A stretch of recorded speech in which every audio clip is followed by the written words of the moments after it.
ਹਾਲਾਤ ਇੱਥੋਂ ਤੱਕ ਨਿੱਘਰ ਚੁੱਕੇ ਵੀ ਨਾ ਤੇ ਗ੍ਰੰਥੀ ਸਿੰਘ ਨੂੰ ਆਪਣੇ ਫਰਜ਼ ਪਤਾ ਹੈ ਜੀ ਤੇ ਪ੍ਰਬੰਧਕ ਤਾਂ ਬਿਲਕੁਲ ਹੀ ਕੋਰੇ ਆ। ਅਸਲ ਦੇ ਵਿੱਚ ਜਿਹੜੀ ਸਵੇਰੇ ਸ਼ਾਮ ਨਿਤਨੇਮ ਦੀ ਡਿਊਟੀ ਸੀ, ਸਵੇਰੇ ਸ਼ਾਮ ਮਹਾਰਾਜ ਦੀ ਸੇਵਾ ਪ੍ਰਕਾਸ਼ ਕਰਨਾ, ਨਿਤਨੇਮ ਕਰਨਾ, ਸ਼ਾਮ ਨੂੰ ਸੁਖਾਸਨ ਕਰਨਾ, ਉਹਦੇ ਨਾਲ ਨਾਲ ਕੁਝ ਹੋਰ ਵੀ ਫਰਜ਼ ਸੀ ਗ੍ਰੰਥੀ ਸਿੰਘਾਂ ਦੇ, ਜਿਹੜੇ ਮੈਂ ਸਮਝਦਾ ਕਿ ਬਹੁਤ ਵੱਡੀ ਅਣਗਹਿਲੀ ਰਹੀ ਆ।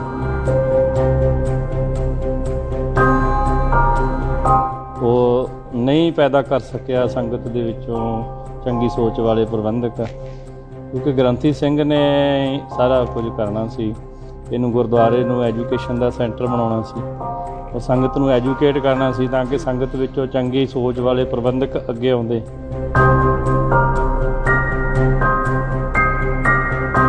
ਜਿਹੜਾ ਗੁਰਦੁਆਰਾ ਸਾਹਿਬ ਦਾ ਪ੍ਰਬੰਧ ਸੀ, ਜਿਹੜਾ ਗੁਰਦੁਆਰਾ ਸਾਹਿਬ ਦੇ ਅੰਦਰ ਸਿਖਲਾਈ ਦਾ ਪਾਠਸ਼ਾਲਾ ਦਾ ਪ੍ਰਬੰਧ ਸੀ, ਧਰਮਸ਼ਾਲਾ ਦਾ ਪ੍ਰਬੰਧ ਸੀਗਾ, ਪਰ ਕਿਤੇ ਨਾ ਕਿਤੇ ਖਿੰਡ ਦਾ ਨਜ਼ਰ ਆ ਰਿਹਾ ਹੈ।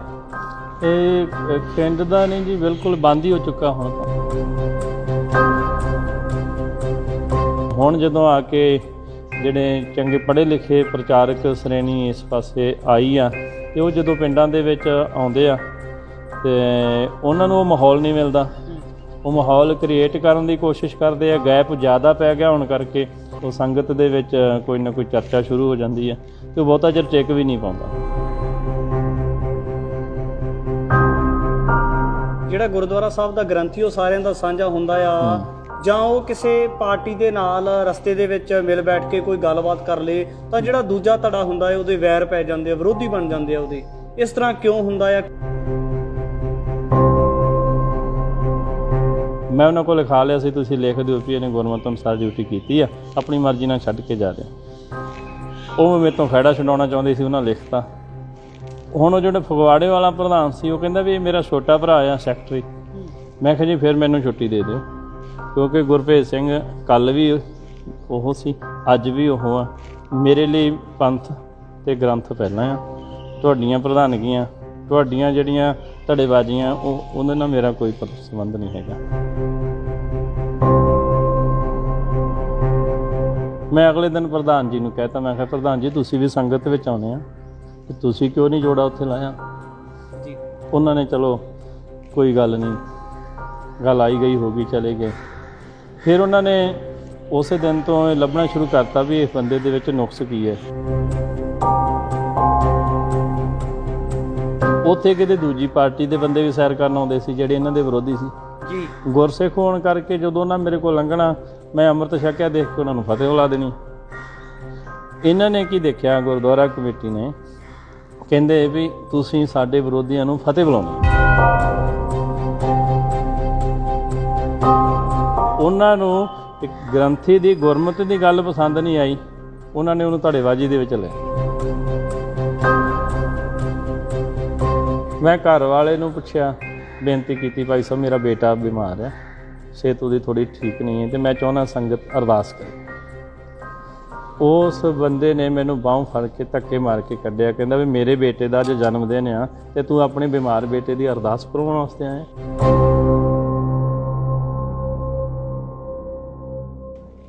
ਪੰਜਾਬੀ ਵਿਰਾਸਤ USA ਚੈਨਲ ਤੇ ਜੁੜੇ ਹੋ, ਲਗਾਤਾਰ ਵੱਖ-ਵੱਖ ਵਿਸ਼ਿਆਂ ਦੇ ਉੱਪਰ ਗੱਲਬਾਤ ਕਰਦੇ ਹਾਂ, ਜਿੱਥੇ ਰਾਜਨੀਤਿਕ ਸਮਾਜਿਕ ਮੁੱਦਿਆਂ ਨੂੰ ਲੈ ਕੇ ਵੱਖ-ਵੱਖ ਸ਼ਖਸੀਅਤਾਂ ਨੂੰ ਤੁਹਾਡੇ ਦਰਮਿਆਨ ਲੈ ਕੇ ਹਾਜ਼ਰ ਹੁੰਦੇ ਹਾਂ। ਇਸ ਵਾਰ ਵੀ ਜਿਵੇਂ ਅਸੀਂ ਗ੍ਰੰਥੀ ਸਿੰਘਾਂ ਦੇ, ਪ੍ਰਚਾਰਕ ਸਿੰਘਾਂ ਦੇ ਮਸਲਿਆਂ ਦੇ ਉੱਪਰ ਲਗਾਤਾਰ ਇੰਟਰਵਿਊਜ਼ ਲੈ ਕੇ ਹਾਜ਼ਰ ਹੁੰਦੇ, ਇਸ ਵਾਰ ਵੀ ਇੱਕ ਬੜੀ ਪਿਆਰੀ ਸ਼ਖਸੀਅਤ ਭਾਈ ਗੁਰਭੇਜ ਸਿੰਘ ਜੀ ਆਨੰਦਪੁਰੀ, ਅਸੀਂ ਉਹਨਾਂ ਦੇ ਨਾਲ ਵੀ ਗ੍ਰੰਥੀ ਸਿੰਘਾਂ ਵਾਲੇ, ਪਾਠੀ ਸਿੰਘਾਂ ਵਾਲੇ ਮਸਲੇ ਦੇ ਉੱਪਰ ਗੱਲਬਾਤ ਕਰਦੇ ਹਾਂ। ਸਭ ਤੋਂ ਪਹਿਲਾਂ ਸਵਾਗਤ ਹੈ ਜੀ। ਵਾਹਿਗੁਰੂ ਜੀ ਕਾ ਖਾਲਸਾ, ਵਾਹਿਗੁਰੂ ਜੀ ਕੀ ਫਤਿਹ। ਭਾਈ ਸਾਹਿਬ ਜੀ, ਲਗਾਤਾਰ ਗ੍ਰੰਥੀ ਸਿੰਘਾਂ ਦਾ ਦਰਦ ਹੈ ਜਿਹੜਾ, ਕਿਉਂਕਿ ਪਿੰਡਾਂ ਵਿੱਚ ਗੁਰਦੁਆਰਾ ਸਾਹਿਬ ਦੇ ਵਿੱਚ ਰਹਿ ਕੇ ਬਾਣੀ ਦਾ ਉਚਾਰਨ ਕਰਕੇ ਲੋਕਾਂ ਦੇ ਦੁੱਖ ਸੁੱਖ ਸਮੇਂ ਵਿੱਚ ਜਿਹੜਾ ਬਾਣੀ ਦਾ ਜਾਪ ਕਰਕੇ ਗ੍ਰੰਥੀ ਸਿੰਘ ਜਿਹੜਾ ਬਹੁਤ ਵੱਡਾ ਰੋਲ ਅਦਾ ਕਰ ਰਹੇ ਆ, ਪਰ ਲਗਾਤਾਰ ਗ੍ਰੰਥੀ ਸਿੰਘਾਂ ਨੂੰ ਚੁਣੌਤੀਆਂ ਦਰਪੇਸ਼ ਨੇ। ਕੀ ਲੱਗਦਾ ਹੈ ਕਿ ਨਜ਼ਰੀਆ ਕੀ ਹੈ ਜੀ ਤੁਹਾਡਾ? ਦਰਅਸਲ ਗ੍ਰੰਥੀ ਸਿੰਘ ਆਪਣੀ ਡਿਊਟੀ ਕਰ ਰਹੇ ਨੇ, ਸਵੇਰੇ ਸ਼ਾਮ ਜੋ ਉਹਨਾਂ ਦੀ ਡਿਊਟੀ ਹੈ ਪਰ ਅਸਲ ਦੇ ਵਿੱਚ ਜਿਹੜੀ ਸਵੇਰੇ ਸ਼ਾਮ ਨਿਤਨੇਮ ਦੀ ਡਿਊਟੀ ਸੀ, ਸਵੇਰੇ ਸ਼ਾਮ ਮਹਾਰਾਜ ਦੀ ਸੇਵਾ, ਪ੍ਰਕਾਸ਼ ਕਰਨਾ, ਨਿਤਨੇਮ ਕਰਨਾ, ਸ਼ਾਮ ਨੂੰ ਸੁਖਾਸਨ ਕਰਨਾ, ਉਹਦੇ ਨਾਲ ਨਾਲ ਕੁਝ ਹੋਰ ਵੀ ਫਰਜ਼ ਸੀ ਗ੍ਰੰਥੀ ਸਿੰਘਾਂ ਦੇ, ਜਿਹੜੇ ਮੈਂ ਸਮਝਦਾ ਕਿ ਬਹੁਤ ਵੱਡੀ ਅਣਗਹਿਲੀ ਰਹੀ ਆ, ਨਹੀਂ ਨਿਭਾਏ ਗਏ, ਜਿਹਦਾ ਕਰਕੇ ਜਿੰਨੀਆਂ ਵੀ ਚੁਣੌਤੀਆਂ ਨੇ, ਉਹ ਸਭ ਤੋਂ ਵੱਡਾ ਕਾਰਨ ਮੇਨ ਇਹ ਹੈ ਵੀ ਸਭ ਤੋਂ ਪਹਿਲਾਂ ਗ੍ਰੰਥੀ ਸਿੰਘ ਆਪਣੇ ਫਰਜ਼ ਤੋਂ ਅਵੇਸਲਾ ਹੋਇਆ। ਉਹ ਨਹੀਂ ਪੈਦਾ ਕਰ ਸਕਿਆ ਸੰਗਤ ਦੇ ਵਿੱਚੋਂ ਚੰਗੀ ਸੋਚ ਵਾਲੇ ਪ੍ਰਬੰਧਕ, ਕਿਉਂਕਿ ਗ੍ਰੰਥੀ ਸਿੰਘ ਨੇ ਸਾਰਾ ਕੁਝ ਕਰਨਾ ਸੀ। ਇਹਨੂੰ ਗੁਰਦੁਆਰੇ ਨੂੰ ਐਜੂਕੇਸ਼ਨ ਦਾ ਸੈਂਟਰ ਬਣਾਉਣਾ ਸੀ, ਉਹ ਸੰਗਤ ਨੂੰ ਐਜੂਕੇਟ ਕਰਨਾ ਸੀ ਤਾਂ ਕਿ ਸੰਗਤ ਵਿੱਚੋਂ ਚੰਗੀ ਸੋਚ ਵਾਲੇ ਪ੍ਰਬੰਧਕ ਅੱਗੇ ਆਉਂਦੇ, ਜਿਨ੍ਹਾਂ ਨੂੰ ਇਸ ਗੱਲ ਦੀ ਜ਼ਰੂਰਤ ਮਹਿਸੂਸ ਹੁੰਦੀ ਕਿ ਜੇ ਗ੍ਰੰਥੀ ਸਿੰਘ ਆਪਣਾ ਫਰਜ਼ ਨਿਭਾ ਰਿਹਾ ਅਤੇ ਗ੍ਰੰਥੀ ਸਿੰਘ ਦੇ ਲਈ ਸਾਡੇ ਵੀ ਕੋਈ ਫਰਜ਼ ਹੈਗੇ। ਹੁਣ ਹਾਲਾਤ ਇੱਥੋਂ ਤੱਕ ਨਿੱਘਰ ਚੁੱਕੇ ਵੀ ਨਾ ਤਾਂ ਗ੍ਰੰਥੀ ਸਿੰਘ ਨੂੰ ਆਪਣੇ ਫਰਜ਼ ਪਤਾ ਹੈ ਜੀ, ਅਤੇ ਪ੍ਰਬੰਧਕ ਤਾਂ ਬਿਲਕੁਲ ਹੀ ਕੋਰੇ ਹੈ। ਬਹੁਤ ਘੱਟ ਪ੍ਰਬੰਧਕ ਤੁਹਾਨੂੰ ਮਿਲਣਗੇ ਜਿਨ੍ਹਾਂ ਨੂੰ ਗੁਰਮਤਿ ਦੀ ਜਾਣਕਾਰੀ ਆ, ਔਰ ਉਹ ਆਪਣਾ ਜਿਨ੍ਹਾਂ ਨੂੰ ਜਾਣਕਾਰੀ ਉਹ ਆਪਣਾ ਫਰਜ਼ ਵੀ ਨਿਭਾ ਰਹੇ ਨੇ। ਗ੍ਰੰਥੀ ਸਿੰਘ ਨੂੰ ਦਿੱਕਤ ਉੱਥੇ ਹੈ ਜਿੱਥੇ ਗ੍ਰੰਥੀ ਸਿੰਘ ਦੇ ਨਾਲ ਪ੍ਰਬੰਧਕ ਗੁਰਮਤਿ ਤੋਂ ਕੋਰੇ ਹੈ। ਸੋ ਸਭ ਤੋਂ ਪਹਿਲਾ ਕੰਮ ਜਿਹੜਾ ਗ੍ਰੰਥੀ ਸਿੰਘ ਦਾ ਸੀ ਉਹ ਸੰਗਤ ਨੂੰ ਐਜੂਕੇਟ ਕਰਨਾ। ਕਿਤੇ ਨਾ ਕਿਤੇ ਉਹ ਮੈਂ ਸਮਝਦਾ ਹਾਂ ਵੀ ਸਾਡੇ ਕੋਲੋਂ ਵੀ ਅਣਗਹਿਲੀ ਹੋਈ ਹੈ। ਭਾਈ ਸਾਹਿਬ, ਮੰਨਦੇ ਹੋ ਕਿ ਜਿਹੜਾ ਜ਼ਿਆਦਾਤਰ 100% ਦੇ ਵਿੱਚੋਂ 80% ਲਾਈਏ ਤਾਂ ਗੁਰਦੁਆਰਾ ਸਾਹਿਬ ਦੇ ਵਿੱਚ ਜਿਹੜੇ ਗ੍ਰੰਥੀ ਸਿੰਘ ਡਿਊਟੀ ਕਰਦੇ ਆ, ਉਹਨਾਂ ਨੇ ਵੀ ਆਪਣਾ ਇੱਕ ਸਿਸਟਮ ਬਣਾਇਆ ਹੈ। ਸਵੇਰੇ ਨਿਤਨੇਮ ਕਰ ਲਿਆ, ਗੁਰਦੁਆਰਾ ਸਾਹਿਬ ਨੂੰ ਤਾਲਾ ਲਾ ਕੇ ਚਲੇ ਗਏ, ਫਿਰ ਸ਼ਾਮ ਨੂੰ ਘੰਟਾ ਅੱਗੇ ਖੋਲ੍ਹਿਆ ਅਤੇ ਤਾਲਾ ਲਗਾ ਲਿਆ। ਪਰ ਜਿਹੜਾ ਗੁਰਦੁਆਰਾ ਸਾਹਿਬ ਦਾ ਪ੍ਰਬੰਧ ਸੀ, ਜਿਹੜਾ ਗੁਰਦੁਆਰਾ ਸਾਹਿਬ ਦੇ ਅੰਦਰ ਸਿਖਲਾਈ ਦਾ, ਪਾਠਸ਼ਾਲਾ ਦਾ ਪ੍ਰਬੰਧ ਸੀ, ਧਰਮਸ਼ਾਲਾ ਦਾ ਪ੍ਰਬੰਧ ਸੀਗਾ, ਪਰ ਕਿਤੇ ਨਾ ਕਿਤੇ ਖਿੰਡ ਦਾ ਨਜ਼ਰ ਆ ਰਿਹਾ ਹੈ। ਇਹ ਖਿੰਡ ਦਾ ਨਹੀਂ ਜੀ, ਬਿਲਕੁਲ ਬੰਦ ਹੀ ਹੋ ਚੁੱਕਾ ਹੁਣ ਤਾਂ ਜੀ, ਔਰ ਇਹਦੇ ਵਿੱਚ ਬਹੁਤ ਵੱਡਾ ਗੈਪ ਵੀ ਪੈ ਚੁੱਕਾ ਹੈ। ਹੁਣ ਕਿਤੇ ਕਿਤੇ ਤੁਹਾਨੂੰ ਨਜ਼ਰ ਆਊਗਾ ਪਿੰਡਾਂ ਦੇ ਵਿੱਚ ਅਤੇ ਸ਼ਹਿਰਾਂ ਦੇ ਵਿੱਚ ਵੀ, ਜਿੱਥੇ ਕੁਝ ਚੰਗੀਆਂ ਸੰਸਥਾਵਾਂ ਤੋਂ ਪੜ੍ਹ ਕੇ ਆਏ ਗ੍ਰੰਥੀ ਸਿੰਘ ਪ੍ਰਚਾਰਕ ਦਾ ਕੋਰਸ ਕਰਕੇ, ਅਤੇ ਉਹਨਾਂ ਨੇ ਐਜੂਕੇਸ਼ਨ ਵਾਲੇ ਪੱਖ ਤੋਂ ਜਿਹੜਾ ਆ ਉਹ ਧਿਆਨ ਦਿੱਤਾ ਆ। ਨਹੀਂ ਤਾਂ ਅਜੇ ਵੀ ਬਹੁਤ ਕਰਕੇ ਗ੍ਰੰਥੀ ਸਿੰਘ ਤੁਹਾਨੂੰ ਇਸ ਗੱਲ ਤੋਂ ਭੱਜਦੇ ਨਜ਼ਰ ਆਉਂਦੇ। ਮੈਂ ਤੁਹਾਨੂੰ ਦੱਸਦਾ, ਤੁਹਾਨੂੰ ਪਤਾ ਹੈ ਮੇਰੀ ਵਾਈਫ ਪ੍ਰਚਾਰਕ ਹੈ, SGPC 'ਚ ਧਰਮ ਪ੍ਰਚਾਰ ਕਮੇਟੀ 'ਚ ਪ੍ਰਚਾਰਕ ਦੀ ਡਿਊਟੀ ਕਰਦੇ ਆ ਜੀ, ਅਤੇ ਮੈਂ ਵੀ ਪ੍ਰਚਾਰਕ ਹਾਂ। ਅਸੀਂ ਪਿੰਡਾਂ ਦੇ ਵਿੱਚ ਵਿਚਰੀਦਾ ਅਤੇ ਬਹੁਤਾ ਕਰਕੇ ਸਾਨੂੰ ਦਿਨ ਵੇਲੇ ਜਿਹੜੀ ਤੁਸੀਂ ਗੱਲ ਕਹਿੰਦੇ ਆ ਗ੍ਰੰਥੀ ਸਿੰਘ ਮਿਲਦਾ ਹੀ ਨਹੀਂ।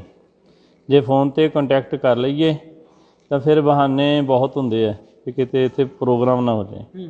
ਜੇ ਪ੍ਰੋਗਰਾਮ ਹੋਊਗਾ ਤਾਂ ਐਜੂਕੇਸ਼ਨ ਦੀ ਗੱਲ ਹੋਊਗੀ, ਅਸੀਂ ਉੱਥੇ ਬੱਚਿਆਂ ਦੀਆਂ ਕਲਾਸਾਂ ਦੀ ਗੱਲ ਕਰਾਂਗੇ, ਉਹ ਬਹੁਤੇ ਗ੍ਰੰਥੀ ਸਿੰਘਾਂ ਨੂੰ ਉਹ ਵੀ ਪ੍ਰਵਾਨ ਨਹੀਂ ਹੈਗਾ ਜੀ।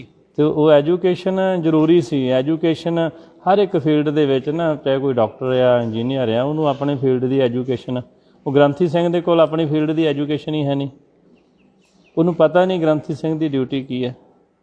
ਉਹ ਬਹੁਤਾ ਕਰਕੇ ਅਸੀਂ ਰੋਟੀਆਂ ਕਾਰਨ ਪੂਰਾ ਤਾਬ ਹੈ।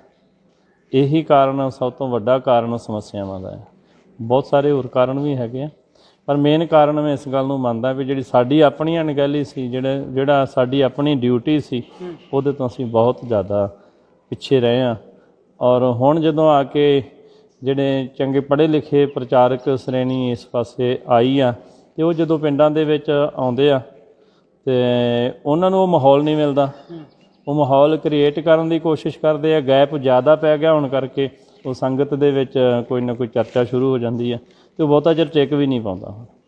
ਜਿਹੜਾ ਐਜੂਕੇਟ ਗ੍ਰੰਥੀ ਆ ਹੁਣ ਉਹ ਬਹੁਤਾ ਚਿਰ ਕਿਸੇ ਸਟੇਜ 'ਤੇ ਟਿਕ ਨਹੀਂ ਪਾਉਂਦਾ। ਕਾਰਨ ਇਹ ਆ ਵੀ ਗੈਪ ਜ਼ਿਆਦਾ ਪੈ ਗਿਆ, ਸੰਗਤ ਨੂੰ ਜਿਹੜਾ ਐਜੂਕੇਸ਼ਨ ਮਿਲੀ ਕੋਈ ਨਹੀਂ। ਪ੍ਰਬੰਧਕ ਜਿਹੜੇ ਨੇ ਉਹ ਬਹੁਤਾ ਕਰਕੇ ਕਿਸੇ ਨਾ ਕਿਸੇ ਪੋਲੀਟੀਕਲ ਪਾਰਟੀਆਂ ਨਾਲ ਜੁੜੇ ਹੋਏ ਨੇ।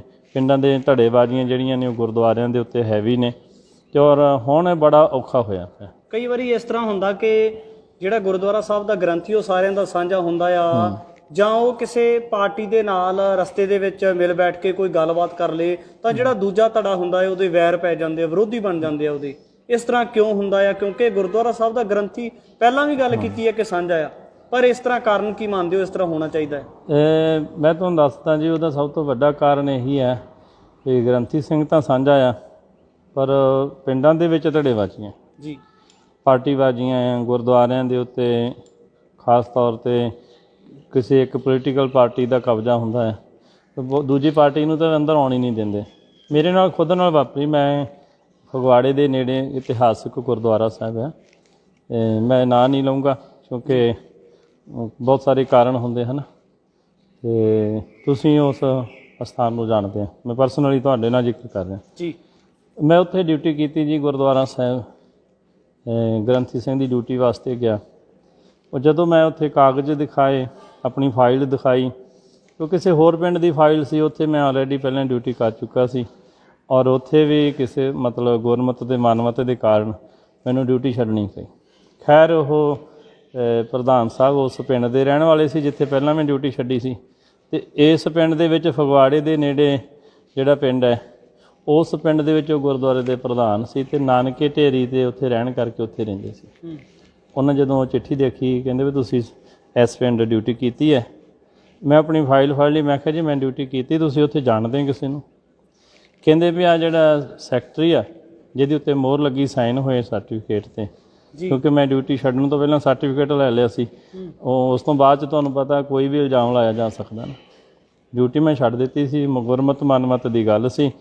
ਮੈਂ ਉਹਨਾਂ ਕੋਲ ਲਿਖਾ ਲਿਆ ਸੀ, ਤੁਸੀਂ ਲਿਖ ਦਿਓ ਵੀ ਇਹਨੇ ਗੁਰਮਤਿ ਅਨੁਸਾਰ ਡਿਊਟੀ ਕੀਤੀ ਆ, ਆਪਣੀ ਮਰਜ਼ੀ ਨਾਲ ਛੱਡ ਕੇ ਜਾ ਰਹੇ। ਉਹ ਮੇਰੇ ਤੋਂ ਖਹਿੜਾ ਛਡਾਉਣਾ ਚਾਹੁੰਦੇ ਸੀ, ਉਹਨਾਂ ਲਿਖਤਾ। ਹੁਣ ਉਹ ਜਿਹੜਾ ਫਗਵਾੜੇ ਵਾਲਾ ਪ੍ਰਧਾਨ ਸੀ, ਉਹ ਕਹਿੰਦਾ ਵੀ ਇਹ ਮੇਰਾ ਛੋਟਾ ਭਰਾ ਆ ਸੈਕਟਰੀ। ਮੈਂ ਕਿਹਾ ਜੀ ਫਿਰ ਮੈਨੂੰ ਛੁੱਟੀ ਦੇ ਦਿਓ, ਕਿਉਂਕਿ ਗੁਰਭੇਜ ਸਿੰਘ ਕੱਲ੍ਹ ਵੀ ਉਹ ਸੀ, ਅੱਜ ਵੀ ਉਹ ਆ। ਮੇਰੇ ਲਈ ਪੰਥ ਅਤੇ ਗ੍ਰੰਥ ਪਹਿਲਾਂ ਆ, ਤੁਹਾਡੀਆਂ ਪ੍ਰਧਾਨਗੀਆਂ, ਤੁਹਾਡੀਆਂ ਜਿਹੜੀਆਂ ਧੜੇਬਾਜ਼ੀਆਂ, ਉਹਨਾਂ ਨਾਲ ਮੇਰਾ ਕੋਈ ਸੰਬੰਧ ਨਹੀਂ ਹੈਗਾ ਜੀ, ਅਤੇ ਗੁਰਮਤਿ ਨੂੰ ਪਹਿਲ ਹੋਊਗੀ। ਅਤੇ ਉਹ ਕਹਿੰਦੇ ਚਲੋ ਇੱਦਾਂ ਕਰੋ, ਤੁਸੀਂ ਕੱਲ੍ਹ ਆ ਜਾਇਓ, ਮੈਂ ਆਪਣੇ ਬ੍ਰਦਰ ਨਾਲ ਗੱਲ ਕਰਦਾ। ਅਗਲੇ ਦਿਨ ਮੈਂ ਫਿਰ ਗਿਆ ਉੱਥੇ। ਮੈਨੂੰ ਉੱਠ ਕੇ ਉਹ ਪ੍ਰਧਾਨ ਸਾਹਿਬ ਨੇ ਗਲਵੱਕੜੀ 'ਚ ਲਿਆ, ਬੜੇ ਪਿਆਰ ਨਾਲ ਜੱਫੀ ਪਾ ਕੇ ਮਿਲੇ। ਮੈਂ ਕਿਹਾ ਜੀ ਹਾਂਜੀ। ਕਹਿੰਦੇ ਵੀ ਮੈਂ ਆਪਣੇ ਭਰਾ ਨਾਲ ਗੱਲ ਕੀਤੀ ਸੀ, ਛੋਟੇ ਭਰਾ ਨਾਲ, ਅਤੇ ਉਹਨੇ ਇੱਕ ਗੱਲ ਕਹੀ ਹੈ ਵੀ ਗੁਰਭੇਜ ਸਿੰਘ ਹੀਰਾ ਆ, ਅਸੀਂ ਗਲਤ ਸੀ, ਅਸੀਂ ਸਾਂਭ ਨਹੀਂ ਸਕੇ, ਪਰ ਤੁਸੀਂ ਉਹਨੂੰ ਖਰਾਬ ਨਾ ਕਰਿਓ, ਜੇ ਤੁਸੀਂ ਉਹਦਾ ਸਾਥ ਦੇਣਾ ਤਾਂ ਫਿਰ ਰੱਖਿਓ ਜੀ। ਮੈਂ ਕਿਹਾ ਜੀ ਫਿਰ ਕੀ ਹੁਕਮ ਹੈ? ਕਹਿੰਦੇ ਜੀ ਤੁਸੀਂ ਡਿਊਟੀ 'ਤੇ ਆਓ ਇੱਥੇ। ਮੈਂ ਡਿਊਟੀ 'ਤੇ ਚਲਾ ਗਿਆ। 10-15 ਦਿਨ ਹੋਏ ਹੋਣਗੇ। ਹੁਣ ਜਦੋਂ ਸੰਗਤ ਨੂੰ ਕੁਝ ਗੱਲਾਂ ਤੋਂ ਅਵੇਅਰਨੈਸ ਆਉਣੀ ਸ਼ੁਰੂ ਹੋਈ, ਕੁਝ ਗੱਲਾਂ ਤਿਆਗਣ ਵਾਸਤੇ ਕਿਹਾ ਵੀ ਆਪਾਂ ਗੁਰਦੁਆਰੇ ਆਉਂਦੇ ਹਾਂ, ਇੱਥੇ ਜੋੜਾ ਘਰ ਬਣਿਆ, ਪਹਿਲੀ ਗੱਲ ਆਪਾਂ ਜੋੜਾ ਘਰ 'ਚ ਜੋੜੇ ਲਾਈਏ। ਸੰਗਤ ਦਰਬਾਰ ਦੇ ਬਿਲਕੁਲ ਸਾਹਮਣੇ ਆ ਕੇ ਜੋੜੇ ਲਾ ਦਿੰਦੀ ਸੀ, ਅਤੇ ਮੈਂ ਕਿਹਾ ਵੀ ਆਪਾਂ ਜੋੜੇ ਸਾਧ ਸੰਗਤ ਗੁਰਦੁਆਰਾ ਸਾਹਿਬ ਆਉਂਦੇ ਹਾਂ ਤਾਂ ਕਿ ਸਾਡੀ ਜ਼ਿੰਦਗੀ 'ਚੋਂ ਅਵਗੁਣ ਖਤਮ ਹੋਣ ਅਤੇ ਗੁਣ ਆਉਣ। ਆਪਾਂ ਐਜੂਕੇਸ਼ਨ ਲੈਣ ਵਾਸਤੇ ਆਉਂਦੇ ਹਾਂ, ਨਾ ਕਿ ਇੱਥੇ ਪੂਜਾ ਕਰਨ ਵਾਸਤੇ ਆਉਂਦੇ ਹਾਂ। ਜੋੜੇ ਘਰ ਦੇ ਵਿੱਚ ਜੋੜੇ ਲਾ ਕੇ ਪੈਰ ਧੋ ਕੇ ਅੰਦਰ ਆਈਏ। ਸੰਗਤ ਨੇ ਅਗਲੇ ਦਿਨ ਤੋਂ ਅਮਲ ਕਰਨਾ ਸ਼ੁਰੂ ਕਰਤਾ। ਪ੍ਰਧਾਨ ਜੀ ਨੇ ਕੀਤਾ ਨਾ, ਮੈਂ ਅਗਲੇ ਦਿਨ ਪ੍ਰਧਾਨ ਜੀ ਨੂੰ ਕਹਿਤਾ, ਮੈਂ ਕਿਹਾ ਪ੍ਰਧਾਨ ਜੀ ਤੁਸੀਂ ਵੀ ਸੰਗਤ ਵਿੱਚ ਆਉਂਦੇ ਆ ਅਤੇ ਤੁਸੀਂ ਕਿਉਂ ਨਹੀਂ ਜੋੜਾ ਉੱਥੇ ਲਾਇਆ ਜੀ? ਉਹਨਾਂ ਨੇ ਚਲੋ ਕੋਈ ਗੱਲ ਨਹੀਂ, ਗੱਲ ਆਈ ਗਈ ਹੋ ਗਈ, ਚਲੇ ਗਏ। ਫਿਰ ਉਹਨਾਂ ਨੇ ਉਸੇ ਦਿਨ ਤੋਂ ਇਹ ਲੱਭਣਾ ਸ਼ੁਰੂ ਕਰਤਾ ਵੀ ਇਸ ਬੰਦੇ ਦੇ ਵਿੱਚ ਨੁਕਸ ਕੀ ਹੈ। ਹੁਣ ਸਵੇਰੇ ਨਿਤਨੇਮ ਤੋਂ ਬਾਅਦ 'ਚ ਉੱਥੇ ਆਸਾ ਕੀ ਵਾਰ ਦਾ ਕੀਰਤਨ ਹੁੰਦਾ ਸੀ, ਇੱਕ ਸਿੰਘ ਤਾਬਿਆ ਬੈਠ ਜਾਂਦਾ ਸੀ, ਅਤੇ ਮੈਂ ਉੱਥੇ ਬਾਹਰ ਨਾ ਉਸ ਇਤਿਹਾਸਕ ਗੁਰਦੁਆਰਾ 6ਵੀਂ ਪਾਤਸ਼ਾਹੀ ਦਾ, ਉਸ ਤੋਂ ਸਾਹਮਣੇ ਥੱਲੇ ਪਾਰਕ ਬਣੀ ਸੀ, ਮੈਂ ਪਾਰਕ ਸੈਰ ਕਰਨ ਚਲਾ ਜਾਂਦਾ ਸੀ। ਉੱਥੇ ਕਿਤੇ ਦੂਜੀ ਪਾਰਟੀ ਦੇ ਬੰਦੇ ਵੀ ਸੈਰ ਕਰਨ ਆਉਂਦੇ ਸੀ ਜਿਹੜੇ ਇਹਨਾਂ ਦੇ ਵਿਰੋਧੀ ਸੀ ਜੀ। ਗੁਰਸਿੱਖ ਹੋਣ ਕਰਕੇ ਜਦੋਂ ਉਹਨਾਂ ਮੇਰੇ ਕੋਲ ਲੰਘਣਾ, ਮੈਂ ਅੰਮ੍ਰਿਤ ਛਕਿਆ ਦੇਖ ਕੇ ਉਹਨਾਂ ਨੂੰ ਫਤਿਹ ਬੁਲਾ ਦੇਣੀ।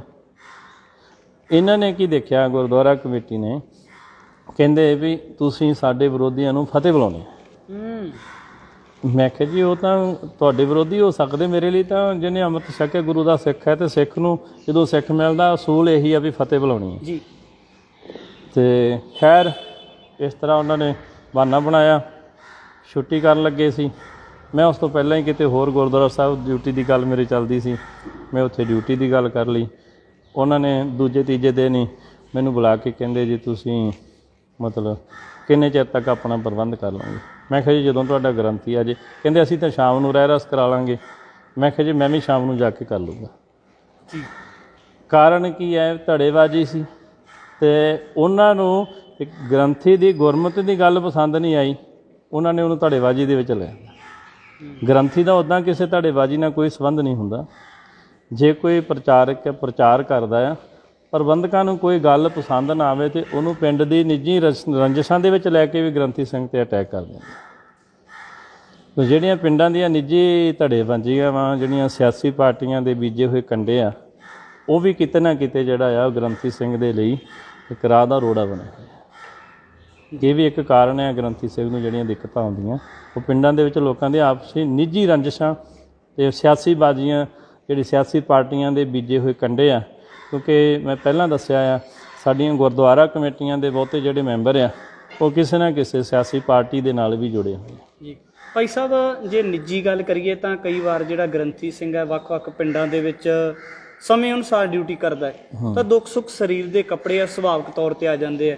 ਪਰ ਕਈ ਵਾਰੀ ਇਸ ਤਰ੍ਹਾਂ ਹੁੰਦਾ ਹੈ ਕਿ ਜਦੋਂ ਗ੍ਰੰਥੀ ਸਿੰਘ ਦੇ ਉੱਪਰ ਕੁਝ ਦੁੱਖਾਂ ਦੇ ਦਿਨ ਆ ਜਾਂਦੇ ਆ, ਜਦੋਂ ਇਸ ਤਰ੍ਹਾਂ ਦਾ ਭਾਣਾ ਵਾਪਰ ਜਾਂਦਾ ਹੈ, ਤਾਂ ਜਿਹੜੇ ਪ੍ਰਬੰਧਕ ਕਮੇਟੀ ਦੇ ਮੈਂਬਰ ਨੇ ਜਾਂ ਕੁਝ ਸੰਗਤ ਦੇ ਵਿੱਚੋਂ ਕੁਝ ਲੋਕ ਹੁੰਦੇ ਆ ਜਿਹੜੇ ਦੁੱਖ ਦੇ ਸਮੇਂ ਗ੍ਰੰਥੀ ਸਿੰਘ ਤੋਂ ਕੰਨੀ ਕਤਰਾਉਣ ਲੱਗ ਜਾਂਦੇ ਆ।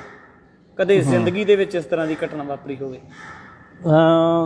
ਜ਼ਿੰਦਗੀ ਦੇ ਵਿੱਚ ਇੱਦਾਂ ਦੀਆਂ ਬਹੁਤ ਸਾਰੀਆਂ ਘਟਨਾਵਾਂ ਵਾਪਰਦੀਆਂ ਰਹਿੰਦੀਆਂ। ਮੈਂ ਤੁਹਾਡੇ ਨਾਲ ਇੱਕ ਘਟਨਾ ਦਾ ਜ਼ਿਕਰ ਕਰਨਾ ਚਾਹੂੰਗਾ, ਮੇਰੇ ਨਾਲ ਖੁਦ ਨਾਲ ਵਾਪਰੀ ਜੀ। ਤੁਸੀਂ ਦੇਖੋ, ਅਸੀਂ ਡਿਊਟੀ ਕਰਦੇ ਹਾਂ ਪ੍ਰਚਾਰਕ ਗ੍ਰੰਥੀ ਸਿੰਘ, ਤਾਂ ਲੋਕ ਗੁਰਦੁਆਰਾ ਸਾਹਿਬ ਆਉਂਦੇ ਨੇ। ਹਾਲਾਂਕਿ ਸਾਡਾ ਸਿਧਾਂਤ ਇਹ ਨਹੀਂ ਹੈਗਾ ਕਿ ਗ੍ਰੰਥੀ ਸਿੰਘ ਕਿਸੇ ਦੇ ਕੋਲੋਂ 100-200 ਰੁਪਇਆ ਲੈ ਕੇ ਤੇ ਉਹਦਾ ਦੁੱਖ ਦੂਰ ਕਰਨ ਵਾਸਤੇ ਕੋਈ ਸਿਫਾਰਿਸ਼ ਕਰੇ, ਹੈ ਨਾ ਜੀ, ਤੇ ਉਹਦੇ ਲਈ ਕੋਈ ਅਰਦਾਸ ਕਰੇ। ਹਾਲਾਂਕਿ ਇਹ ਸਾਡੇ ਸਿਧਾਂਤ ਨਾਲ ਕੋਈ ਗੱਲਾਂ ਮੈਚ ਨਹੀਂ ਕਰਦੀਆਂ, ਪਰ ਰੂਟੀਨ ਦੇ ਵਿੱਚ ਇਹ ਕੁਝ ਹੁੰਦਾ ਆ। ਲੋਕ ਆਉਂਦੇ ਨੇ, ਅਸੀਂ ਸਾਰਿਆਂ ਦੇ ਦੁੱਖ ਸੁੱਖ ਦੀਆਂ ਅਰਦਾਸਾਂ ਕਰਦੇ ਹਾਂ। ਉਹਦੇ ਬਦਲੇ ਚਲੋ ਸਾਨੂੰ ਕਈ ਲੋਕ ਅਰਦਾਸ ਦੀ ਭੇਟਾ ਦੇ ਰੂਪ ਦੇ ਵਿੱਚ ਪੈਸੇ ਵੀ ਦੇ ਦਿੰਦੇ ਨੇ। ਪਰ ਮੈਂ ਕਈ ਵਾਰੀ ਸ਼ਰੇਆਮ ਸੰਗਤ ਨੂੰ ਕਿਹਾ ਆ, ਇਹ ਤੁਹਾਡਾ 100-200 ਰੁਪਈਆ ਜਿਹੜਾ ਉਹ ਸਿਫਾਰਿਸ਼ ਨਹੀਂ ਬਣ ਜਾਣਾ। ਉਹ ਤੁਸੀਂ ਨਾਮ ਹੀ ਦਿਓ ਤੇ ਤਾਂ ਵੀ ਕੋਈ ਗੱਲ ਨਹੀਂ, ਪਰ ਤੁਸੀਂ ਆਪ ਅਰਦਾਸ ਕਰਿਆ ਕਰੋ। ਮੈਂ ਨਿੱਜੀ ਤੌਰ 'ਤੇ ਇਸ ਗੱਲ ਦੇ ਹੱਕ 'ਚ ਨਹੀਂ ਕਿ ਅਸੀਂ ਪੈਸੇ ਲੈ ਲੈ ਕੇ ਅਰਦਾਸਾਂ ਕਰੀਏ, ਪਰ ਇੱਦਾਂ ਹੁੰਦਾ। ਔਰ ਲੋਕ ਆਪਣੇ ਦੁੱਖ ਸੁੱਖ ਦੀਆਂ ਅਰਦਾਸਾਂ, ਖੁਸ਼ੀ ਗਮੀ ਦੀਆਂ ਅਰਦਾਸਾਂ ਗੁਰਦੁਆਰਾ ਸਾਹਿਬ ਦੇ ਗ੍ਰੰਥੀ ਕੋਲੋਂ ਕਰਵਾਉਂਦੇ ਨੇ। ਮੇਰੇ ਨਾਲ 2011 ਦੇ ਵਿੱਚ ਇੱਕ ਘਟਨਾ ਵਾਪਰੀ। ਮੇਰੇ ਘਰ ਮਾਲਕ ਨੇ ਬਖਸ਼ਿਸ਼ ਕੀਤੀ, ਬੇਟੇ ਦੀ ਦਾਤ ਮਹਾਰਾਜ ਨੇ ਦਿੱਤੀ ਜੀ। 29 ਮਈ 2011 ਨੂੰ ਬੇਟੇ ਦਾ ਬਰਥ ਹੋਇਆ ਜੀ। ਨੈਚੁਰਲੀ ਹੈ, ਅਜੇ ਛੋਟੀ ਏਜ ਜਦੋਂ ਬੱਚੇ ਦੀ ਹੁੰਦੀ, ਉਹਦੀ ਇਮਿਊਨਿਟੀ ਜ਼ਿਆਦਾ ਸਟਰੋਂਗ ਨਹੀਂ ਹੁੰਦੀ ਜੀ। ਸਾਡੇ ਸਾਰੇ ਰਿਸ਼ਤੇਦਾਰ ਆ ਗਏ, ਇਹਦੀਆਂ ਮਾਸੀਆਂ ਬੇਟੇ ਦੀਆਂ, ਇਹਦੀਆਂ ਭੂਆ ਆ ਗਈਆਂ, ਦਾਦੀ ਆ ਗਈ, ਨਾਨੀ ਆ ਗਈ, ਮਾਮੇ ਆ ਗਏ, ਸਾਰੇ ਆ ਗਏ। ਉਹ ਹੱਥੋਂ ਹੱਥੀ ਸਾਰੇ ਚੁੱਕੀ ਫਿਰਨ ਤੇ ਬੇਟੇ ਨੂੰ ਇਨਫੈਕਸ਼ਨ ਹੋ ਗਈ। ਨੈਕਸਟ ਡੇ, ਮਤਲਬ ਦੂਜੇ ਦਿਨ, 2 ਦਿਨ ਦਾ ਸੀ ਬੇਟਾ, ਸ਼ਾਮ ਨੂੰ ਇਹਨੂੰ ਬੁਖਾਰ ਹੋਣ ਕਰਕੇ ਅਸੀਂ ਜਲੰਧਰ ਕਿਸੇ ਪ੍ਰਾਈਵੇਟ ਹਸਪੀਟਲ ਲੈ ਗਏ। ਬਾਕੀ ਪਰਿਵਾਰ ਦੇ ਮੈਂਬਰਾਂ ਨੂੰ ਮੈਂ ਭੇਜ ਦਿੱਤਾ ਤੇ ਮੈਂ ਹਸਪੀਟਲ ਰੁਕ ਗਿਆ, ਕਿਉਂਕਿ ਬੇਟੇ ਨੂੰ ICU 'ਚ ਰੱਖਿਆ ਸੀ, ਉੱਥੇ ਹੋਰ ਕਿਸੇ ਦੀ ਲੋੜ ਨਹੀਂ ਸੀ ਜੀ। ਅੰਮ੍ਰਿਤ ਵੇਲਾ ਹੋਇਆ ਤੇ ਮੈਂ ਗੁਰੂ ਤੇਗ ਬਹਾਦਰ ਨਗਰ ਪਾਤਸ਼ਾਹੀ 9ਵੀਂ ਗੁਰਦੁਆਰਾ ਸਾਹਿਬ ਦਰਸ਼ਨ ਕਰਨ ਵਾਸਤੇ ਗਿਆ, ਨਿਤਨੇਮ ਕਰਨ ਵਾਸਤੇ। ਮੈਂ ਕਿਹਾ ਚਲੋ ਉੱਥੇ ਸੰਗਤ ਵਿੱਚ ਚਲੇ ਜਾਂਦੇ। ਮੈਂ ਹਸਪੀਟਲ ਬੈਠਾ ਸੀ, ਵਿਹਲਾ ਵੈਸੇ ਹੀ ਜੀ। ਫਿਰ ਕੁਦਰਤੀ ਕਈ ਵਾਰੀ ਔਲਾਦ ਵੀ ਇੱਦਾਂ ਦੀ ਚੀਜ਼ ਹੈ ਵੀ ਬੰਦੇ ਨੂੰ ਨਾ ਅੰਦਰੋਂ ਹਿਲਾਉਣ ਕੇ, ਔਲਾਦ ਦਾ ਦੁੱਖ ਜਿਹੜਾ ਨਾ ਬੰਦੇ ਨੂੰ ਹਿਲਾਉਣ ਦਿੰਦਾ ਜੀ। ਜਰਿਆ ਨਹੀਂ ਜਾਂਦਾ ਬੰਦੇ ਦੇ ਕੋਲੋਂ, ਚਾਹੇ ਕੋਈ ਵੀ ਹੈ। ਕਿਸੇ ਦੇ ਘਰੇ ਪ੍ਰਭਾਤ ਫੇਰੀ ਸੀ, ਪਤਾ ਨਹੀਂ ਉਦੋਂ ਸ਼ਾਇਦ 5ਵੇਂ ਪਾਤਸ਼ਾਹ ਦੇ ਸ਼ਹੀਦੀ ਦਿਹਾੜੇ ਨਾਲ ਸੰਬੰਧਿਤ ਜਾਂ ਕਿਸ ਤਰ੍ਹਾਂ, ਅੰਮ੍ਰਿਤ ਵੇਲੇ ਸੰਗਤ ਜਾ ਰਹੀ ਸੀ ਤੇ ਮੈਂ ਸੋਚਿਆ ਵੀ ਸੰਗਤ ਸਾਡੇ ਕੋਲੋਂ ਅਰਦਾਸ ਬੇਨਤੀ ਸੰਗਤਾਂ ਕਰਵਾਉਂਦੀਆਂ, ਤੇ ਅੱਜ ਆਪਾਂ ਸੰਗਤ ਦੇ ਕੋਲੋਂ ਅਰਦਾਸ ਬੇਨਤੀ ਕਰਾਈਏ ਵੀ ਚਲੋ ਬੱਚੇ ਦੀ ਤੰਦਰੁਸਤੀ ਵਾਸਤੇ ਜੀ। ਮੈਂ ਉਹ ਕਿਸੇ ਦੇ ਘਰ ਸੀ, ਸੰਗਤ ਗਈ ਤੇ ਮੈਂ ਉਹ ਘਰ ਦੇ ਵਿੱਚ ਵੜ ਗਿਆ। ਸੰਗਤ 'ਚੋਂ ਕਿਸੇ ਨੇ ਪੁੱਛਿਆ ਵੀ ਤੁਹਾਡੇ ਜਥੇਦਾਰ ਕੌਣ ਹੈ, ਸੰਗਤ ਦੇ ਮੁਖੀ ਕੌਣ ਹੈ ਇਸ ਜਥੇ ਦੇ, ਜਿਹੜੇ ਵੀ ਤੁਸੀਂ ਕੱਢ ਰਹੇ ਪ੍ਰਭਾਤ ਫੇਰੀ? ਉਹਨਾਂ ਨੇ ਮੈਨੂੰ ਕਾਰਨ ਪੁੱਛਿਆ, ਮੈਂ ਦੱਸ ਦਿੱਤਾ। ਉਹ ਕਹਿੰਦੇ ਤੁਸੀਂ ਘਰ ਵਾਲਿਆਂ ਨੂੰ ਪੁੱਛ ਲਓ, ਅਸੀਂ ਅਰਦਾਸ ਕਰ ਦਿੰਦੇ। ਮੈਂ ਘਰ ਵਾਲੇ ਨੂੰ ਪੁੱਛਿਆ, ਬੇਨਤੀ ਕੀਤੀ, ਭਾਈ ਸਾਹਿਬ ਮੇਰਾ ਬੇਟਾ ਬਿਮਾਰ ਹੈ, ਸਿਹਤ ਉਹਦੀ ਥੋੜ੍ਹੀ ਠੀਕ ਨਹੀਂ ਹੈ ਤੇ ਮੈਂ ਚਾਹੁੰਦਾ ਸੰਗਤ ਅਰਦਾਸ ਕਰੇ। ਉਸ ਬੰਦੇ ਨੇ ਮੈਨੂੰ ਬਾਂਹ ਫੜ ਕੇ ਧੱਕੇ ਮਾਰ ਕੇ ਕੱਢਿਆ, ਕਹਿੰਦਾ ਵੀ ਮੇਰੇ ਬੇਟੇ ਦਾ ਅੱਜ ਜਨਮ ਦਿਨ ਆ ਤੇ ਤੂੰ ਆਪਣੇ ਬਿਮਾਰ ਬੇਟੇ ਦੀ ਅਰਦਾਸ ਕਰਵਾਉਣ ਵਾਸਤੇ ਆਇਆ? ਤੜਕੇ ਅੰਮ੍ਰਿਤ ਵੇਲੇ 5:30 ਵਜੇ ਦਾ ਟਾਈਮ ਹੋਊਗਾ, ਜਦੋਂ ਮੈਨੂੰ ਉਸ ਘਰ ਦੇ ਵਿੱਚੋਂ ਬਾਂਹ ਫੜ ਕੇ, ਧੱਕੇ ਮਾਰਨ ਵਾਂਗੂ ਸੀ ਜਦੋਂ ਬਾਂਹ ਫੜ ਕੇ ਬੰਦੇ ਨੂੰ ਬਾਹਰ ਕੱਢਿਆ। ਮੈਂ ਉਦੋਂ ਬੜਾ ਭਾਵੁਕ ਹੋਇਆ, ਕਾਫੀ ਚਿਰ ਮਨ ਭਰਿਆ ਰਿਹਾ ਕਿ ਅਸੀਂ ਤਾਂ ਰੋਜ਼ ਸੰਗਤ ਦੀਆਂ ਅਰਦਾਸਾਂ ਕਰਦੇ ਹਾਂ, ਅਸੀਂ ਤਾਂ ਕਦੀ ਸੋਚਿਆ ਨਹੀਂ ਹੈ ਕਿ ਸਾਡੇ ਜਿਹੜੇ ਪਰਿਵਾਰ ਆ, ਸਾਡੇ ਪਰਿਵਾਰ ਦੇ ਵਿੱਚ ਖੁਸ਼ੀਆਂ ਆ, ਅਸੀਂ ਕਿਸੇ ਦੀ ਬਿਮਾਰੀ ਦੀ ਜਾਂ ਹੋਰ ਅਰਦਾਸ ਕਰਾਂਗੇ ਤੇ ਪਤਾ ਨਹੀਂ ਗਲਤ ਹੋ ਜੂ। ਹਾਲਾਂਕਿ ਨਾ ਇਦਾਂ ਹੁੰਦਾ, ਪਰ ਇਹ ਬਿਮਾਰ ਮਾਨਸਿਕਤਾ ਦੀ ਗੱਲ ਹੈ ਵੀ ਸੋਚ ਸਾਡੀ ਇੰਨੀ ਨਿੱਘਰ ਚੁੱਕੀ ਹੈ ਕਿ ਅਸੀਂ ਸਰਬੱਤ ਦੇ ਭਲੇ ਦੀ ਗੱਲ ਜ਼ਰੂਰ ਕਰਦੇ ਹਾਂ, ਪਰ ਅਮਲੀ ਤੌਰ 'ਤੇ ਅਸੀਂ ਭੁੱਲ ਚੁੱਕੇ ਹਾਂ। ਇਸ ਤਰ੍ਹਾਂ ਦੀਆਂ ਹੋਰ ਬੜੀਆਂ ਘਟਨਾਵਾਂ ਨੇ। ਜਦੋਂ ਇਹੋ ਜਿਹੀਆਂ ਮੌਕੇ ਆਏ, ਜਦੋਂ ਇਸ ਗੱਲ ਦਾ ਅਹਿਸਾਸ ਹੋਇਆ ਤੇ ਅਸੀਂ ਤਾਂ ਸੰਗਤ ਦੇ ਲਈ ਹਾਜ਼ਰ ਹਾਂ, ਪਰ ਸੰਗਤ ਜਿਹੜੀ ਆ ਉਹ ਕਿਤੇ ਨਾ ਕਿਤੇ ਜਦੋਂ ਮੌਕਾ ਆਉਂਦਾ ਆ ਉਦੋਂ ਸਾਨੂੰ ਇਗਨੋਰ ਕਰ ਦਿੰਦੀ ਹੈ। ਔਰ ਇਸ ਤਰ੍ਹਾਂ ਬੱਚੇ ਦੇ ਬਰਥ ਸਮੇਂ ਵੀ ਜਿਸ ਪਿੰਡ ਦੇ ਵਿੱਚ ਮੈਂ ਡਿਊਟੀ ਕਰਦਾ ਸੀ, ਉਸ ਪਿੰਡ ਦੇ ਵਿੱਚੋਂ ਨਹੀਂ, ਉਸ ਤੋਂ ਪਹਿਲਾਂ ਬੇਟੀ ਬਿਮਾਰ ਸੀਗੀ। ਬੇਟੀ ਵਾਰੀ ਵੀ ਇੱਦਾਂ ਹੋਇਆ। ਫਿਰ ਬੱਚੇ ਦੇ ਬਰਥ ਸਮੇਂ ਮੈਂ ਜਲੰਧਰ ਤੋਂ PGI ਲੈ ਕੇ ਗਿਆ। 2-3 ਮਹੀਨੇ ਦੇ ਕਰੀਬ ਬੇਟਾ ਮੇਰਾ PGI ਦੇ ਵਿੱਚ ਰਿਹਾ ਤੇ ਕਿਸੇ ਨੇ ਫੋਨ ਕਰਕੇ ਹਾਲ ਤੱਕ ਨਹੀਂ ਪੁੱਛਿਆ ਸੀ ਵੀ ਭਾਈ ਸਾਹਿਬ ਕੀ ਹਾਲ ਹੈ, ਕਿਸੇ ਤਰ੍ਹਾਂ ਦੀ ਕੋਈ ਲੋੜ ਤਾਂ ਨਹੀਂ। ਜਦੋਂ ਮੈਂ ਵਾਪਸ ਆਇਆ, ਘਰ ਆਇਆ ਵਾਪਸ, ਬੇਟਾ ਠੀਕ ਹੋ ਗਿਆ ਤੇ ਮੇਰੇ ਕੋਲ ਕੁਝ ਸੱਜਣ ਆਏ। ਉਹਨਾਂ ਨੇ ਕੁਝ ਮਾਇਆ ਦੀ ਪੇਸ਼ਕਸ਼ ਕੀਤੀ। ਕਹਿੰਦੇ ਵੀ ਤੁਹਾਡਾ ਤੇ ਖਰਚਾ ਬਹੁਤ ਹੋ ਗਿਆ, ਇਹ ਸਾਡੇ ਵੱਲੋਂ ਸੇਵਾ ਆ ਤੇ ਕੱਲ੍ਹ ਨੂੰ ਤੁਸੀਂ ਤਿਆਰ ਰਹੋ ਵੀ ਆਪਾਂ ਕੱਲ੍ਹ ਨੂੰ ਪਿੰਡ ਦੇ ਵਿੱਚੋਂ ਉਗਰਾਹੀ ਕਰਾਂਗੇ ਤੁਹਾਡੇ ਲਈ। ਮੈਂ ਉਹਨਾਂ ਨੂੰ ਹੱਥ ਜੋੜ ਕੇ ਬੇਨਤੀ ਕੀਤੀ ਵੀ ਪਹਿਲੀ ਤਾਂ ਗੱਲ ਇਹ ਵੀ ਜਦੋਂ ਮੈਨੂੰ ਲੋੜ ਸੀ ਉਦੋਂ ਤੁਸੀਂ ਨਹੀਂ ਆਏ। ਹੁਣ ਮੈਂ ਘਰ ਆ ਗਿਆ ਅਤੇ ਮੇਰੇ ਗੁਰੂ ਦਾ ਹੁਕਮ ਆ ਵੀ ਘਾਲ ਖਾਏ ਕਿਛ ਹੱਥੋਂ ਦੇ। ਕਿਰਤ ਕਰਨ ਦਾ ਹੁਕਮ ਤਾਂ ਹੈਗਾ ਅਤੇ ਮੰਗਣ ਦਾ ਹੁਕਮ ਨਹੀਂ ਹੈਗਾ। ਅਤੇ ਮੇਰੇ ਕੋਲ ਹੱਥ ਮਹਾਰਾਜ ਨੇ ਦਿੱਤੇ ਆ, ਮੈਂ ਕਿਰਤ ਕਰਾਂਗਾ ਜੀ, ਅਤੇ ਪਰ ਮੈਂ ਮੰਗਣ ਵਾਸਤੇ ਨਹੀਂ। ਅਤੇ ਇਹ ਮਾਇਆ ਵੀ ਤੁਸੀਂ ਆਪਣੀ ਕੋਲ। ਚਲੋ ਮਹਾਰਾਜ ਨੇ ਕਿਰਪਾ ਕੀਤੀ। ਮੈਂ ਉਸ ਤੋਂ ਬਾਅਦ 'ਚ ਆਪਣਾ ਪਾਰਟ ਟਾਈਮ ਵਾਟਰ ਪਿਊਰੀਫਾਇਰ ਦਾ ਕੰਮ ਸ਼ੁਰੂ ਕੀਤਾ, ਨਾਲ ਕਿਰਤ ਸ਼ੁਰੂ ਕੀਤੀ। ਔਰ ਸਹਿਜੇ ਕਾਫੀ ਖਰਚਾ ਹੋਇਆ ਸੀ, ਕਾਫੀ ਕਰਜ਼ਾ ਵੀ ਸਿਰ ਚੜ੍ਹਿਆ ਸੀ, ਉਹ ਸਹਿਜੇ ਲਾਇਆ ਵੀ। ਪਰ ਉਹ ਮੰਗਣਾ ਜਿਹੜਾ ਆ ਉਹ ਗਵਾਰਾ ਨਹੀਂ ਸੀ, ਨਾ ਆਪਾਂ ਮੰਗਿਆ। ਪਰ ਆਮ ਤੌਰ ਤੇ ਇਹ ਜਿਹੜੀ ਸੰਗਤ ਦੀ ਸੋਚ ਆ, ਬਹੁਤ ਸਾਰੇ ਪਿੰਡਾਂ ਦੇ ਵਿੱਚ ਤਾਂ ਗ੍ਰੰਥੀ ਸਿੰਘ ਦੇ ਨਾਲ ਸੰਗਤ ਖੜ੍ਹ ਜਾਂਦੀ, ਪਰ ਆਮ ਤੌਰ 'ਤੇ 80% ਤੋਂ ਜ਼ਿਆਦਾ ਪਿੰਡਾਂ ਦੇ ਵਿੱਚ ਗ੍ਰੰਥੀ ਸਿੰਘ ਦੇ ਉੱਤੇ ਕੋਈ ਦੁੱਖ ਸੁੱਖ ਆਉਂਦਾ ਆ ਅਤੇ ਉਦੋਂ ਗ੍ਰੰਥੀ ਸਿੰਘ ਨੂੰ ਆਪ ਚੱਲਣਾ ਪੈਂਦਾ ਆ।